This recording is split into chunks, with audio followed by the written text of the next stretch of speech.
Bem-vindo ao Informação Celeste, onde cada notícia é um gol de placa. Ale, eu te perguntava justamente sobre o que você faria diferente do Fernando Seabra. E bom, uma das situações destacadas por ele foi até a pergunta do Pansieri. O Pansieri fez o questionamento e entre esse questionamento falou sobre o Matheus Henrique. O Seabra disse que não dava para ele começar porque ele sentiu o ritmo já no fim do jogo contra o Bragantino, mesmo tendo entrado aos 22 minutos. Então, segundo o Seabra, não dava para o Matheus Henrique começar o jogo de hoje. Foi questionado aí no final também sobre justamente a inserção desses reforços. Vale destacar que os reforços do Cruzeiro estiveram disponíveis hoje pela segunda vez, né? Porque a primeira oportunidade foi aquele jogo contra o Bragantino na última semana. Já na ocasião estiveram disponíveis o Cássio, que foi titular assim como hoje, o Caio Jorge, que hoje entrou pela primeira vez, entrou no segundo tempo, o Matheus Henrique, que também foi inserido no segundo tempo, com o andamento já do segundo tempo. Foram as caras novas aí utilizadas por ele. E o Lautaro também jogou no primeiro jogo, já esteve disponível naquela primeira oportunidade. Ale, o que você faria diferente e como você encara a justificativa do Fernando Seabra? Eu não ouso duvidar do Seabra e vou reforçar aqui só um conceito, que quando você faz uma crítica, e principalmente quando você faz a crítica antes do jogo, né, o Cirilo, porque depois do jogo às vezes é mais fácil, né, mas quando você faz a crítica antes do jogo, não é porque você acha que o cara é ruim, tem nada a ver. O Seabra, por exemplo, é muito bom treinador, faz um grande trabalho, mas ele pode fazer apostas que não foram vencedoras, né? A gente falava, inclusive, fazendo a comparação com o Felipe Anderson. Felipe Anderson chegou há menos tempo no Palmeiras. Então, se eu for acreditar no que o Seabra está me dizendo, a comissão técnica, comissão de preparação física e fisiologia do Palmeiras é melhor do que a do Cruzeiro. Porque se o Felipe Anderson chegou depois e já saiu jogando, foi titular, e é natural que isso aconteça, porque ele é melhor que os seus concorrentes, o Mateuzinho podia jogar. E outra coisa, se você entra no início do jogo, tá todo mundo no mesmo ritmo. É diferente de você correr atrás de um resultado, correr atrás de um contra-ataque do adversário. Todo mundo já tá na pegada do jogo, é diferente. Então, eu continuo com a ideia do Mateuzinho como titular.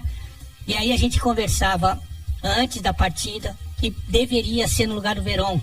Porque embora o Verón tenha feito seus gols, tenha evoluído, tenha melhorado, não se justifica a presença do Verón com as opções que ele tem. E eu não estou falando só do Mateuzinho. O Mateuzinho era muito escancarado, o Mateuzinho era muito lógico.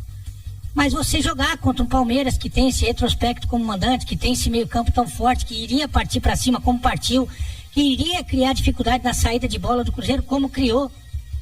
Você coloca um cara lá que chama a responsabilidade, foi isso que o Mateuzinho fez, né? Você melhora o seu nível de jogo, né? Você tem condição de ter mais fluidez na saída de bola, o meio campo que consiga controlar minimamente, que foi o que não aconteceu com o Cruzeiro, principalmente no primeiro período. Então, acho que ele tinha, sim, a opção de começar com pelo menos o Mateuzinho. Já que ele não quer mexer tanto na estrutura, pelo menos o Mateuzinho. E aí eu acho que a aposta dele foi equivocada, principalmente se tratando do Verón. Ele podia tirar o Lucas Silva também, não teria problema, a gente falou sobre isso. Mas o Verón não se justifica. Às vezes você tem um atacante que não é tão efetivo no 1 contra 1, não é um cara assistente, embora o Verón, vou repetir, tenha feito gols importantes e perdido outros, mas ele ajuda na marcação. Nem isso o Verón fez. Hoje o Arthur Gomes ajudou na marcação, não foi muito efetivo no ataque. Outro que em breve vai sentar também, vai pra casinha. Mas acho que o Seabra, ele fez uma aposta errada, simples assim, grande trabalho, tá tudo bem e tal.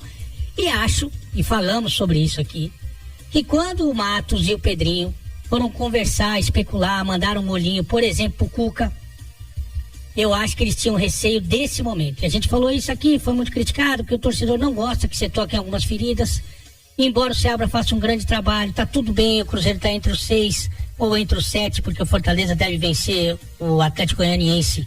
Vem de 4 derrotas seguidas, 8 jogos sem vencer. O empate basta, inclusive. Tá tudo bem, a campanha é acima da expectativa. Mas por que eles foram especular um outro nome? Porque o trabalho do treinador do Cruzeiro é muito bom, ele é um cara que conhece futebol, mas quem deixou esse cara empregado foi esses jogadores, que chegaram até essa 17ª partida. Na 18ª rodada do Campeonato Brasileiro. Foi esses caras que compraram o barulho do Seabra. E aí ele sacar esses caras, para ele não é simples. Para ele não é fácil, principalmente um treinador jovem, primeiro trabalho entre os profissionais. Então, esse receio, ele existiu, porque o investimento foi feito para trazer uns caras bons, com todo respeito ao Romero, com todo respeito ao Lucas Silva, ao Arthur Gomes, ao Veron. Você tá trazendo cara, é do outro nível, o Wallace é do outro nível, seleção brasileira. É o maior ladrão de bola da temporada do futebol europeu. Só isso. O Mateuzinho é um outro nível, o Lautaro é um outro nível, o Caio Jorge é um outro nível, como o Cássio também é um outro nível. Só tu tá trazendo os caras para compor o elenco. Não é que ele falou, temos mais opção. Não, você tem os bons. E aí você completa o elenco com os outros caras que seguraram o B.O. Ele tá certo. E ele tem que valorizar esses caras, sabe? Tem que fazer um carinho nesses caras. Mas quando você vai para um jogo grande, você precisa de cara grande, cara. Porque senão o Palmeiras, sem jogar muita bola, sem fazer muita força, ganha o jogo. Então, o fato do Seabra fazer um grande trabalho não quer dizer que ele não possa errar aqui ou ali, ou pela falta de experiência, ou pela falta de tamanho, de encarar os caras. Hoje, pelo menos o Mateuzinho teria que sair jogando, ou mais, hein? Teria que voltar no intervalo. Porque ele viu que o time estava mal. O time não estava mal só por causa do Veron. Não era só. Ele viu que o meio-campo não estava funcionando. Essa foi a informação celeste. Se inscreve no canal e deixa o like para ficar por dentro de tudo o que acontece com o Cabuloso.